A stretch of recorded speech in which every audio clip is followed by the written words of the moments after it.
Michael heart എന്ന ചരിത്രപ്രസിദ്ധനായ പണ്ഡിതൻ ലോകത്തെ മാറ്റിമറിച്ച 100 യുഗപുരുഷന്മാരെ കുറിച്ച് നടത്തിയ പഠനത്തിൽ ഒന്നാം സ്ഥാനം നൽകിയിരിക്കുന്നത് അന്ത്യപ്രവാചകൻ മുഹമ്മദ് നബി സല്ലല്ലാഹു അലൈഹി വസല്ലത്തിനാണ്. ലോകത്തെ മാറ്റിമറിച്ച ശാസ്ത്രജ്ഞന്മാർ, ചരിത്രകാരന്മാർ, എഴുത്തുകാർ, കലാകാരന്മാർ പലരും ഉണ്ട്. ആ കൂട്ടത്തിൽ ഒന്നാം സ്ഥാനം അന്ത്യപ്രവാചകന് നൽകിയത് പല കാരണങ്ങൾ കൊണ്ടാണ്. ഒന്ന്, പ്രവാചക പരമ്പരയിൽ തന്റെ ആദർശങ്ങൾക്കും നീതിബോധങ്ങൾക്കും സങ്കല്പങ്ങൾക്കും അനുസരിച്ച് ഒരു രാഷ്ട്രം സ്ഥാപിക്കാൻ ലോക ചരിത്രത്തിൽ സാധിച്ചത് അന്ത്യപ്രവാചകന് മാത്രമാണ്. അദ്ദേഹത്തിന്റെ കാലത്ത് തന്നെ ആ മതം ലോകം മുഴുവൻ വ്യാപിക്കുന്നത് കാണാനും അദ്ദേഹത്തിന് ഭാഗ്യമുണ്ടായി. ഇന്ന് ലോകത്തെമ്പാടുമുള്ള കോടാനുകോടി സത്യവിശ്വാസികളുടെ മനസ്സിൽ അന്ത്യപ്രവാചകൻ മുഹമ്മദ് നബി സല്ലല്ലാഹു അലൈഹി വസല്ലം ഉണ്ട്. പക്ഷെ അദ്ദേഹത്തിന്റെ ഒരു പ്രതിമയോ ഫോട്ടോയോ ഒന്നുമില്ല. എന്നിട്ടും ആ വലിയ പ്രവാചകൻ എങ്ങനെ ലോകത്തെ കീഴടക്കി എന്നത് ആലോചിക്കേണ്ടതാണ്.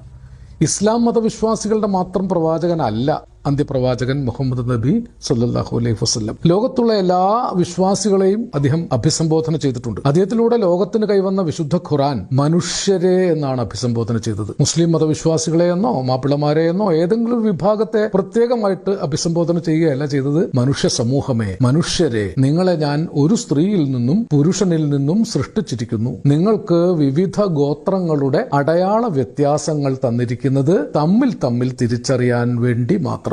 ഇത് വിശുദ്ധ ഖുർആനിലൊരു വചനമാണ്. വിശുദ്ധ ഖുർആൻ ഭൂമിയിൽ അവതീർണമായത് പ്രവാചകന് നൽകിയ സന്ദേശങ്ങളിലൂടെയാണ്. ഹിറാ ഗുഹയിൽ തപസമാധിസ്ഥനായി ലോകത്തിന്റെ നന്മയ്ക്ക് വേണ്ടി പ്രാർത്ഥിച്ചുകൊണ്ടിരിക്കെ ജിബ്രിൽ എന്ന മലക്ക് അദ്ദേഹത്തിന്റെ മുമ്പിൽ പ്രത്യക്ഷപ്പെട്ട് ആവശ്യപ്പെട്ടത് ഇഖ്റ എന്നാണ്, വായിക്കുക, നിന്റെ സ്രഷ്ടാവായ നാഥന്റെ നാമത്തിൽ വായിക്കുക. പേന കൊണ്ടെഴുതാൻ പഠിപ്പിച്ച അത്യുദാരനാണ് നിന്റെ നാഥൻ. ഇത് ഖുർആനിൽ ആദ്യത്തെ അഭിസംബോധനയായിട്ട് ലോകത്ത് കേൾക്കപ്പെട്ട വചനമാണ്. അന്ത്യപ്രവാചകന് ലഭിച്ച സന്ദേശമാണ്.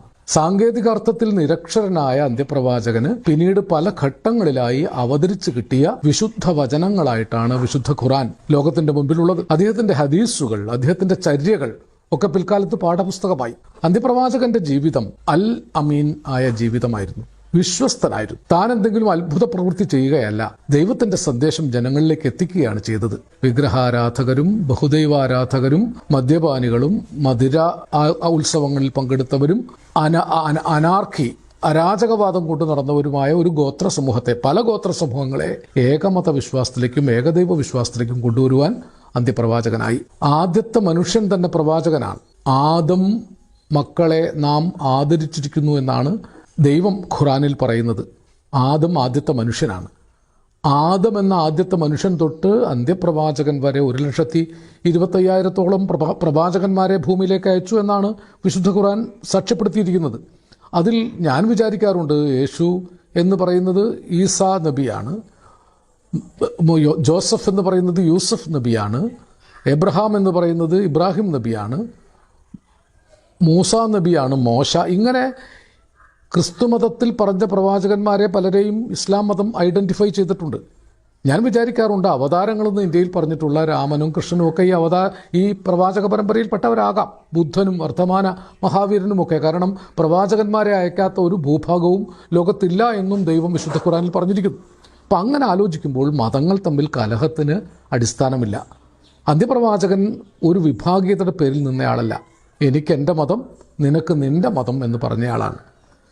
ഒരു ജൂതന്റെ ശവശരീരം കൊണ്ടുപോകുന്നത് കണ്ടപ്പോൾ എഴുന്നേറ്റ് ആദരിച്ചയാളാണ്. അതൊരു ജൂതന്റെ ശവശരീരമാണെന്ന് പറഞ്ഞപ്പോൾ